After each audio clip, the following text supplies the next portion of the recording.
어제 정말 충격적인 보도 하나가 있었습니다. 아까 김의원 의원하고도 이야기를 했는데요. 군 시신 수송 가방을 준비했나 이 의혹이 나왔습니다. 실제로 영현백 3,000개를 넘게 갑자기 이제 샀다는 그 보도가 나왔었어요. 영현백이 저 몰랐거든요. 근데 시신을 임시로 보관하는 백이라고 하더라고요. 이게 갑자기 3,000개 넘게가 왜 필요합니까? 이 이제 군대라는 곳은 네. 작전 계획 그리고 보급이 핵심입니다. 네네. 그러면 계엄을 저지르기 전에 여러 가지 뭐 작전을 짰지 않습니까? 작전을 짰으니까 헬기가 떠가지고 저기 아무도 생각하지 못한 국회 뒷마당에 내린 거 아닙니까? 그렇죠. 그런 게 오래전부터 작전을 짰는데 대량 살상, 대량 인명 피해를 예상을 한 거죠. 사람이 많이 죽었을 때 이 정도 인력이 투입되고 이 정도 실탄이 지급됐을 때 어느 정도 사람이 사망할 수 있겠구나. 여기까지 생각이 되면 만약에 사람이 사망했을 경우에는 이 돌아가신 분들을 어떻게 옮기지? 이런 생각을 하게 되면은 그 관이라든지 네. 임시 그 비닐백이 필요한 거 아니겠어요? 그렇기 때문에 군은 그러한 작전 계획이 있으면 그런 물품들에 대해서 구매 계획을 세웁니다. 그래서 미리 구매 계획을 세운 게 아닌가. 잘 생각해 보면은 여태까지 이런 게 막 3,000개, 4,000개씩 준비한 적이 없어요. 없었대요. 그러니까 지금까지. 갑자기 윤석열 정부 들어서 군인들이 이런 걸 준비했다? 근데 한번 생각해 보세요. 이건 뭐 당근 3,000개 산 게 아니잖아요. 아니 사람 닿는 맞네요. 사람 닿는 그렇게. 시체를 운반하는 그 주머니를 네. 샀을 때 이 사람들이 이상하지 않았겠어요? 그러니까요. 뭔가 확실하게 누군가의 지시가 있었고 개연성이 있으니까 샀을 거잖아요. 아니 이거는요 굉장히 큰일입니다. 그래서 군 관련해서 진짜 수사도 아직 미흡하다. 지금 대통령실에 있는 행정관들 네. 이런 사람들의 행태도 아직 수사가 미진한데 군 관련해서도 수사가 흐트로마트로 된 게 아닌가. 그러니까 자꾸 이런 것들이 폭로되고 있는 게 아닌가 이렇게 생각됩니다. 이게 다행히 보도가 돼서 다행이긴 한데 그렇죠. 우리 노상원 수첩에 이 그 사상해야 되는 그 저기 명단이 수거 명단. 수거 명단 네. 그렇죠. 명단이 있었잖아요. 실제로 그 노상원 수첩에 또 있었던 오은이 강원도 화천의 오은이라는 네. 곳에서 종이로 된 시신 관을 관. 또 구매를 문의를 했었다는 그 보도도 있었고요. 네. 그러니까 여기 군대에서 그러니까 군의 3명은 이게 뭐 사실상 원래 그냥 문의만 한 거다라고 하는데 민간업체 종이관 주문 제작의 문의는 단군 이래 창군 이래 처음이라고 합니다. 네. 그러니까 종이관 쓸 일이 뭐가 있겠어요? 없죠. 아니 그것도 뭐 3,000개씩이나 3,000명 죽으면 얼마냐고 돈까지 물어본 거 아니겠습니까? 네. 그리고 이제 영현백이라는 거 저도 이제 영현백이라는 거 처음 들어봤어요. 네. 근데 그 보니까 모양 보니까 알겠더라고요. 이런 네, 거구나. 맞아요. 그래서 시신 그냥 얼른 빨리 집어서 자크 잠그고 네. 그거잖아요. 이제 그게 그러니까 기본적으로 가지고 있는 군에 있는 여유분 말고 지금 거의 막 4-5배만큼 주문을 했고 실제로 지금 보유하고 있는 거죠. 그게 왜 필요하죠? 12월 전에요? 그러니까 이게 저는 너무 끔찍한 게 뭐 저는 정말 그 정도로 나라가 망가졌다고 생각하고 싶지 않습니다. 대한민국이 그런 나라가 아니라고 믿고 싶어요. 한 명 때문에. 근데 이게 숫자를 보면요. 우리가 5.18 광주 때 보면 실제로 공식적인 사망자가 207명 되거든요. 네. 그러면 이제 그 예를 들어 행방불명 된 분까지만 300명 정도 돼요. 네. 근데 실제로 나중에 이제 그분 빼면 한 1,000명여 가량이 실제로 돌아가셨다 얘기가 나옵니다. 근데 그게 광주에 한정돼 있잖아요. 네. 근데 광주보다는 지금 2024년 서울은 훨씬 더 인구도 많고 크고 네. 그리고 뭐 온라인도 발달을 하면 여유분으로 플러스 마이너스 하면 3,000명 계산할 수 있지 않을까요? 그러니까요. 그러니까 그런 생각 드니까 끔찍하더라고요. 그러면 그 당시에 이제 국회에 갔었던 일단 정치인들 탄핵에 어떻게 보면 그 계엄에 반대했던 계엄을 이렇게 해지시켰던 의원들 그분들 뭐 다 수거됐을 것이고 예를 들면은 네. 그리고 거기 보좌진들 막았던 보좌진들 그다음에 유튜브 하셨던 분들 그리고 뭐 저는 그때 그 담벼락에서 이렇게 막고 다 그냥 수거돼서 그냥 거기 들어갔을 수도 아무도 모르는 거 아니겠습니까? 그러니까 예, 이 계엄이 일단 실패를 했으니까 실패했으니까 우리가 나온 피부로 거죠. 이제 와닿지 않는 건데 네. 이런 영향배 이런 거 보면 아 실제로 그러면 엄청난 사상자가 날 뻔한 게 바로 계엄이었구나 이런 생각이 들고 그러니까 진짜 그렇죠. 이 정권은요 국민의 안전과 생명, 심지어 제일 중요한 생명에 대해서 그동안에 있었던 최혜병 문제라던가 이태원 참사 문제라던가 어떤 문제에서 단 한 번도 본인들의 일처럼 슬퍼하거나 가슴 아파하거나 내 일처럼 생각한 적이 없어요. 국민은 그냥 얘다 먹어라 개사가나 먹어라 하는 그 존재밖에 안 느껴졌다고 생각 드는 게 국민들 3,000명 죽느니 내가 갖고 있는 권한 권력 유지하는 게 훨씬 중요한 정보라는 게 저는 이게 느껴졌습니다. 그냥 지금 사실 우리가 살아서 보고 있는 게 신기한 지경이에요. 지금 보니까 뉴스 보니까요. 와, 미친 정부입니다. 정말로요. 그러면 이게 노상원 수첩에 뭐 이재명, 문재인, 유시민 뭐 이런 이름 명단들이 있었다고 하잖아요. 그런 수고 것들을 대상이니까 비닐 네. 백에다 이렇게 실제로 수거하려는 그러면 계획일 수도 있고 네. 또 다른 가능성은 네. 북한과 국지전을 굉장히 유발하는 그러한 행위들을 많이 했잖아요. 그렇죠. 그렇기 때문에 우리 국군 장병들이 대량으로 어머. 살상 당할 수 있기 때문에 준비할 수도 있죠. 국지전을 대비해서 그렇죠. 전쟁을 대비해서 네, 네. 우리 청년들 아니야. 그렇죠. 그러면요. 그러니까 뭐 지금 외환 관련해서는 지금 많이 밝혀지질 않았는데 저는 뭐 국민을 대상으로 한 그러한 사용 목적도 있을 수 있지만 국군 장병을 위한 그런 목적도 배제할 수 없다. 전쟁을 대비한 네네. 그것도 놀랍네요. 그러네요. 이건 당근이 아니니까. 네, 그것도 놀랍네요. 아니 너무 잔인한 이런 아니 이게 군인들이요. 왜 나오냐고. 군인들이요. 갑자기. 감히 이런 생각을 못해요. 아니 이게 시체 담는 그런 네. 고인을 담는 그런 주머니를 왜 주문해요? 그 3, 4천 개씩 주문하고 뭐 관을 준비하고 이게 그냥 일반적인 공무원들 군인도 공무원이잖아요. 상상할 네. 수 있겠어요? 상상 못 합니다. 그러니까요. 이것은 철저한 계획이 있었다. 작전 계획이 없으면 이렇게 실제로 지출까지 안 됩니다. 일단 군은 지난 5년 동안 이렇게 시신 처리를 위해서 관을 구입한 적이 한 번도 없다고 합니다. 없어요. 1,800개를 거의 유지를 하고 있었고요. 지금은 4,900개 정도가 되는 상황인데 비상계엄하고는 상관이 없다. 무슨 이제 훈련 도중에 뭐 아이디어 차원이었다 이런 변명이 나왔어요. 어떻게 보세요? 그러니까 훈련 도중이라는 말이 국지전 가능성도 높은 거죠. 훈련하다가 국지전이 일어나면은 네. 대량 살상이 일어날 수 있고 아마도 종이관은 여태까지 한 번도 주문한 적 없을 겁니다. 그건 없을 겁니다. 창군이래 처음. 종이관을 사려다가 이거는 운반이 어렵지 않느냐. 그러니까 영연백으로 해라. 이렇게 뭐 된 걸일 수도 있고. 아니 그건 예를 들면서 그 말이 제가 너무 믿지도 않지만 정말 훈련 대비한 아이디어 차원이었다면요. 관을 왜 구입해요? 훈련하다 그렇게 사람이 그러니까요. 3,000명 가량 죽습니까? 그리고 예를 들면 우리 전사하신 훈련하다 돌아가신 뭐 군인이나 뭐 경찰 공무원 등등 소방관 공무원 계시잖아요. 예를 들어서 나라를 구하다가 그런 분들이 계시면 우리가 종이관에 모시지 않아요. 국가의 가장 최고의 예우를 해서 태극기 이렇게 둘러드리고 가장 최고급 예우를 들려주지 그런 종이관에 무슨 우리가 무슨 뭐 분리수거합니까? 그 종이관을 왜 걷다가 해요? 네. 근데 그렇게 이거 너무 훈련을 네. 하셔서 돌아가신 분이면 우리 국가 최고 예우를 대해야 되는 거죠. 네네네. 웬 종이관이 그게 왜 필요합니까 그게요? 영양백이 왜 필요합니까 그러면요? 이게 뭐 4,000개 5,000개 필요할 일이 아니잖아요. 그럼 저는 아까 우리 김지호 대변인 말씀하신 거나 아니면 그냥 이 계엄에서 혹시나 모를 그 불특정 사상자를 대비한 거 아니고선 그게 해석이 뭐가 될 수 있겠죠? 그러니까 이게 너무 비상식적이고 상상 이상이라 뭐라고 얘기를 전개해야 될지 그거조차도 모르겠습니다. 아니 이걸 어떻게 근데 12월 3일 날 헬리콥터가 막 국회에 내려오고 국회 경비대가 진짜 국회의원 네. 못 들어오게 막고 단전하고 그리고 막 야시경 쓴 군인들이 기관탄총 들고 와서 실탄. 국회 본청 유리창 깨부시고 진입하고 네. 이거 자체가 한 번도 상상할 수도 없는 일이었잖아요. 그런 일을 한 게 윤석열 정권입니다. 그러니까 누가 국회 본청이 군합발로 짓밟힐 거라 생각을 했을지 상상도 못한 전개가 지난 12월 3일 이후로 계속해서 진행되고 있고 일단은 이런 의혹이 나온 이상 좀 뭐 수사라든지 이런 걸 해야 되지 않을까요, 대변인님? 수사가 제대로 돼야 되는데 지금 검찰, 경찰은 뭐 친윤 경찰관들 초고속 승진했잖아요. 수사가 네. 제대로 되겠습니까? 검찰 어떻습니까? 윤석열 내란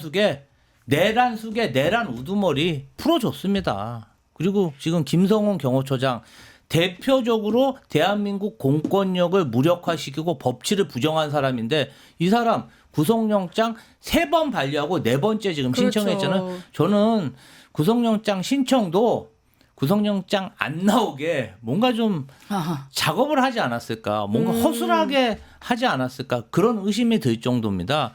그러면 특검이든 상설특검이든 뭔가 중립적인 수사기관이 수사를 해야 되는데 그것마저도 국민의힘이 막고 최상목 권한대행이 막고 있잖아요. 네. 아, 진짜 어떻게 지금 윤석열 빨리 탄핵하고 조기 대선이 이루어져서 정권을 바꾼 후에야 진상이 규명되지 않을까 이렇게 생각해 봅니다. 이거 국회에서라도 뭔가 임시 네. 청문회라든지 이런 거 해야 되는 거 아닙니까? 그러니까 우리가 지금 12.3 계엄 이후에 그러니까 상황이 급박적으로 돌아가고 윤석열이 어쨌든 탄핵이 국회에서 가결되고 체포담 됐다가 탈옥되고 네. 그리고 뭐 여러 절차들이 있어서 지금 사람들이 뭔가 세상이 바뀐 것 같지만요. 제가 말씀드린 게 좀 많이 아플 수도 있지만요. 지금 바뀐 거는 하나도 없습니다. 아, 그렇네요. 윤석열이 대통령직만 있고 업을 수행하지 못한 거 말고는 다 똑같습니다. 그러니까 그게 지금 참담한 노릇이에요. 지금 군도 똑같고요. 경찰 똑같고요. 검찰도 똑같고요. 지금 행정부 똑같고요. 뭐 최상목 같은 사람 보면 알지 않겠습니까? 네. 똑같습니다. 바뀐 건 윤석열 내란수계가 대통령의 직은 있고 업만 못하는 것이고요. 우리 시민들이 의식이 더 높아졌다는 것. 그 2개만 바뀐 겁니다. 근데 저는 그 뒤에 후자를 더 믿고 싶어요. 우리 네. 민주주의를 일으키고 피와 땀과 눈물로 목숨으로 지킨 우리 대한민국 민주주의를 절대로 저런 내란수계 국민을 죽이려 했고 국민의 생명과 안전 그리고 국가까지 전복시키려 했던 그런 정황들이 보이는 이런 사람들이 어떻게 한시라도 여기 정권 유지하면 안 됩니다. 나라 망해요. 아까 민간 국가 이거뿐만 아니라 그것뿐일 거야 지금 안 보이는 게 천지 더 많을 겁니다. 안 보이는 것들이요. 그러니까 나라를 박살내고 있는 이 자들을 지켜보는 것. 그래서 헌법재판관분들도 어쨌든 헌법 수호를 해야 되는 막중한 의무가 있는 게 그 헌법재판소잖아요. 근데 지금 나라가 망가지고 있고 국격 추락했지 국민의 생명 안전 담보할 수 없는 매우 헌법적으로 국가를 유지할 수 없는 위험한 상황입니다. 지금 하루하루가. 네네네. 그러니까 지금 오늘 선거 안 한 것도 지금 좀 답답해요. 답답하죠. 네, 그러니까 제발 국가를 좀 생각하셔서 빨리 선거를 내주시면 좋겠고요. 아까 이제 그 영연병 얘기가 나왔지만요. 만약에 그럴 일은 죽었다 깨어나도 없을 거 생각하지만요. 윤석열 내란수계가 복귀한 일 있을 거면요. 가장 먼저 뭐 할 건가? 헌법재판관님 분들부터 위험해질 겁니다. 헌법재판소 없앨 겁니다. 왜냐? 본인 탄핵할 일을 없애기 위해 그 조직 없애버리는 것부터 할 거다. 저는 그렇게 말씀드리고 싶습니다.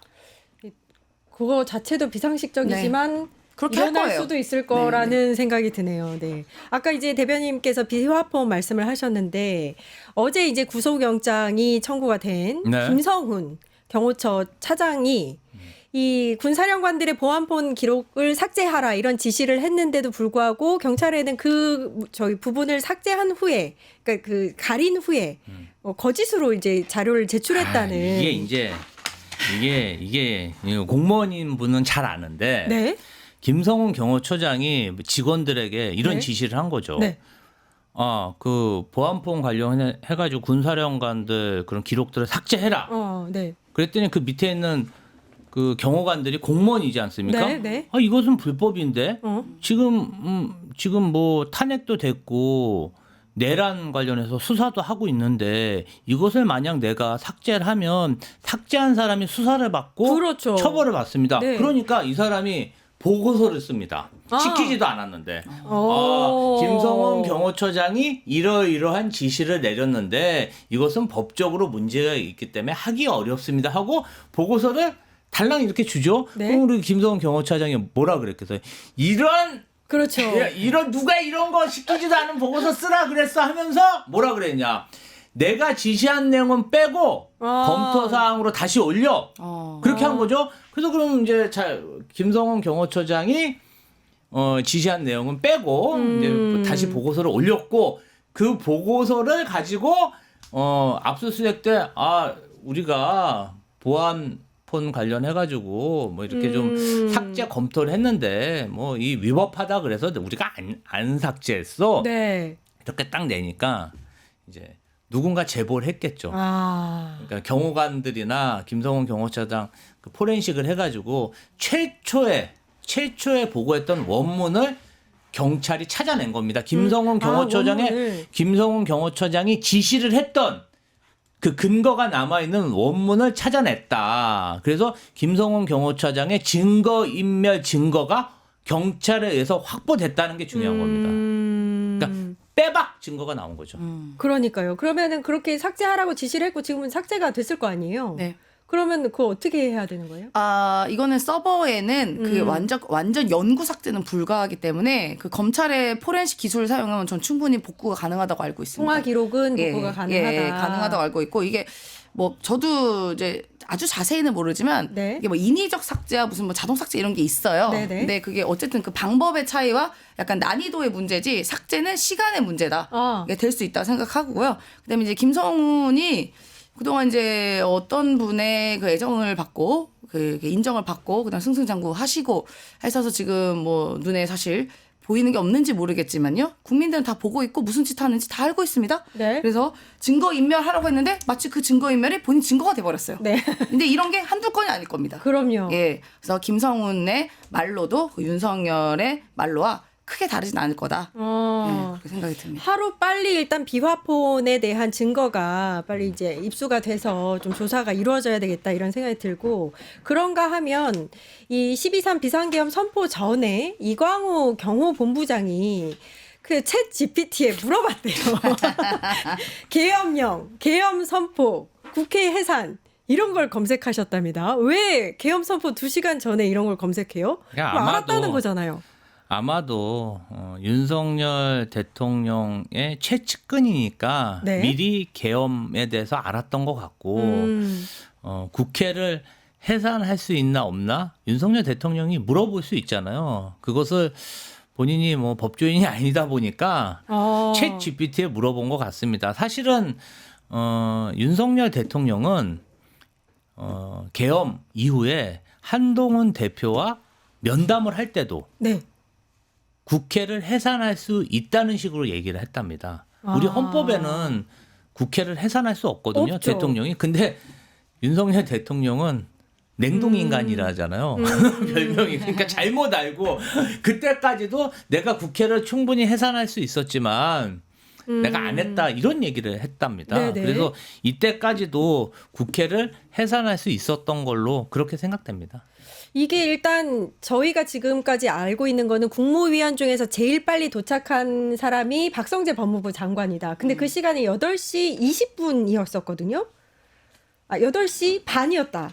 8시 30분이었는데 이광우 본부장이 검색한 시간은 8시 20분인 거죠. 네. 본부장 측에서는 이 포렌식 하면서 시간차가 좀 있었던 거다. 이렇게 변명을 했습니다. 어떻게 보세요? 시간차가 앞에까지 바뀌진 않을 것 같고요. 뭐 시간차도 하더라도 본인 미리 알았던 건 맞잖아요. 네네. 미리 알았던 건 맞고 저는 이 계엄의 과정에서 물론 이른바 이렇게 군인들은 이제 많이 잡혀가고 이렇게 그 처벌을 받고 있지만 네. 제가 가장 궁금했던 건 바로 대통령실이었습니다. 네. 특히나 경호처. 네. 왜 저쪽에서는 아무도 공범자가 왜 안 나오지? 매우 수상했었어요. 애초에가. 근데 이제 왜냐하면 이렇게 직접 지시를 받은 게 아니고 이게 행동을 취한 게 아니기 때문에 물밑에 서 있기 때문에 안 나온 거잖아요. 근데 이제 이광우를 통해서 아마 물밀듯이 경호처 혹은 대통령실에 있는 사람들이 계속 나올 겁니다. 여기에 뭐 누군가는 관련됐을 거고요. 네. 거기서 이름 안 나온 사람이 몇몇 있죠. 네. 첫 번째 김주현 민정수석. 네. 그다음에 두 번째가 김태효 네. 실장. 네. 그다음에 이제 이 지금 김성훈이나 네. 이광우 요 사람들이거든요. 그렇죠. 가장 최측근에 있는 사람들. 모를 수가 없어요. 네. 제가 청와대 2년 있는 동안에 가장 먼저 아는 게 대통령실에서 제일 먼저 알고 하다랍니다. 부처에다가 네, 네, 네. 어떻게 모르죠? 이 계엄이라는 중요한 시간에. 그래서 어쨌든 본인이 어쨌든 뭐 채째도 물어봤다는 거 아니겠습니까? 네, 네. 그러니까 이 정부는 다시 한번 확인하지만 이 정도 수준입니다. 네. 너무 저질이에요. 수준이 떨어져요. 본인이 갖고 있는 게 없으니까 챗한테 물어봐야 아는 겁니다. 근데 계엄도 AI 통해서 했는데 네. 근데 저는 궁금한 거 네. AI에서 그 계엄하면 불법인데 얘기했을 것 같은데 네, 그러니까. 그거 왜 안 들었을까요? 말도 안 들어요. 일단 윤석열 대통령의 체포영장 집행을 방해한 혐의를 받고 있는 김성훈 차장 또 이광우 본부장은 21일에 이제 심사를 구속영장 심사를 한다고 합니다. 네. 어떻게 될 것 같으세요? 아니 이제 정상적으로 생각하면 구속돼야죠. 네, 네, 근데 네. 검찰이 제가 볼 때는 만약에 구속이 된다면 네.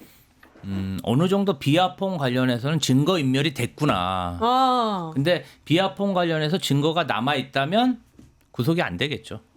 검찰이 저는 그렇게 뭔가 좀 검은 흉계를 쓰지 않을까 그렇게 생각해 봅니다. 아니 뭐 윤석열 내란숙에 풀어준 거 보세요. 막무가내로 풀어주잖아요. 국민 여론하고 아무 상관없이 그냥 내가 길 가는 거 아니겠습니까? 그래도 이 두 사람이 구속이 돼야 아까 말씀하셨던 그 비화폰도 빨리 압수를 하고 서버도 좀 검색을 해보고 그럴 텐데요. 그러니까 비화폰 개개별은 별로 의미가 없고요. 네. 서버가 제일 중요해요. 네네. 그러니까 서버를 이렇게 확보하는 게 가장 중요한데요. 네. 그러니까 서버 아까 말씀드린 것처럼 포렌식으로 시간이 걸릴 뿐이지 난이도 높을 뿐이지 그건 분명히 복구가 가능합니다. 네. 그러니까 김성훈이 아무리 뭐 물구나무 수구 뭐 해서 삭제하려고 지시하고 뭐 어디다가 뭐 원격해도 방법이 없어요.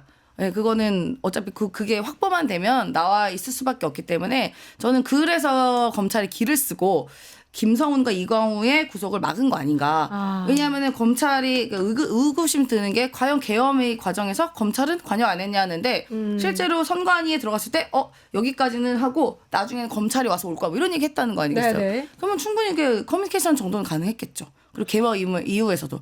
그러니 본인들의 치부를 드러나고 싶지 않았기 때문에 막은 것 같다라는 의심은 듭니다만 네. 그래도 저는 대한민국의 공무원인 검찰분들 그렇게 양심이 없을 거라고 생각하고 싶지 않습니다. 어렵게 일단은 구속영장 신청까지는 했는데 21일에 영장심사에서 어떤 결과가 나올지 저희가 두 눈 부릅뜨고 지켜보도록 하겠습니다.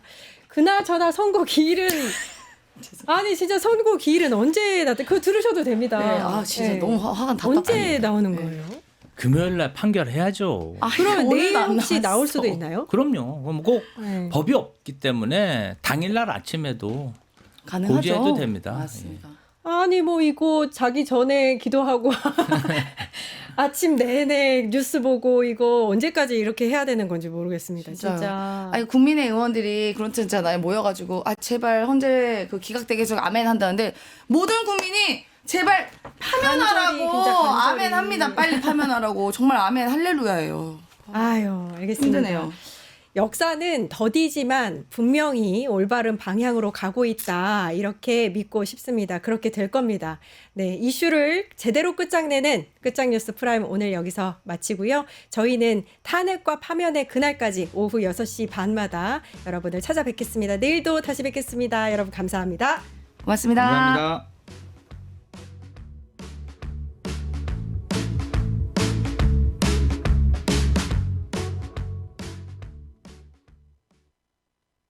뉴스토마토 K평화연구원이 12.3 내란을 막아낸 시민영웅 1000명 찾기 프로젝트를 진행합니다.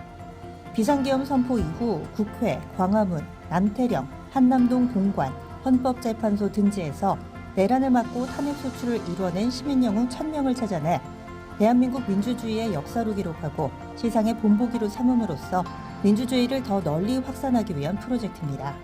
이 과정에 직접 참여했거나 참여자를 추천해 주실 분들은 우측 제보하기 QR코드나 아래 메일로 추천 및 제보해 주세요. 민주시민 여러분의 많은 참여 바랍니다. 뉴스토마토 K평화연구원과 함께 해주실 분들의 추천 제보 및 후원을 기다립니다.